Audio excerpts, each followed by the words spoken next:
Hello and welcome to the Webcertain Global Marketing News Bulletin. I'm Cal O'Connell and here are today's top stories. Mobile ad spending is booming in Japan. The fashion retailer Uniqlo has pulled out of the Chinese e-commerce site JD, and businesses in Brazil are embracing content marketing.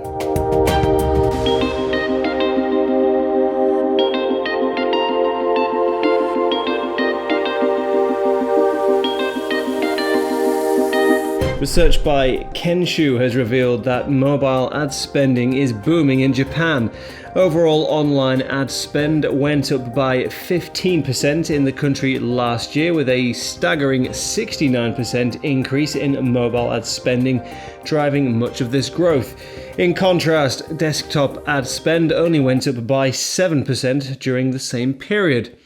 Over 50% of clicks on ads in Japan came from smartphones and tablets in the second quarter of this year, with a Kenshu spokesperson saying that this showed that the year of the mobile had certainly arrived. When looking more closely at the metrics, the researchers discovered that ad impressions had increased by 24% year on year, and click volume had gone up by a comparable 17%. Kenshu explained what that meant for businesses targeting the region, saying that the sheer growth of smartphone usage in the region means advertisers need to adopt a robust mobile marketing strategy underpinned by the consumer engagement opportunities that the mobile channel delivers. Also in Japan, the Japanese clothing retailer Uniqlo has announced that it's to stop selling items on the Chinese e-commerce site JD. Uniqlo will still have a presence in China, but will be selling its products on Alibaba's Tmall platform instead. There are rumours that Uniqlo may have pulled out of its partnership with JD because of its ties with rival Alibaba, although both parties have denied this. E-commerce accounts for around 5% of Uniqlo's international sales. Uniqlo has reported good performance in Japan, China, Hong Kong, Taiwan, and South Korea, although it's struggling in the United States. Businesses in Brazil are embracing content marketing, according to research by Rock Content. Around 70% of companies from sectors ranging from e-commerce to manufacturing to marketing said that they engaged in content marketing. Most respondents said that they currently only spend a small portion of their budget on content marketing, usually less than 25%, but 70% said they would increase the amount of money they spent on the technique over the next year.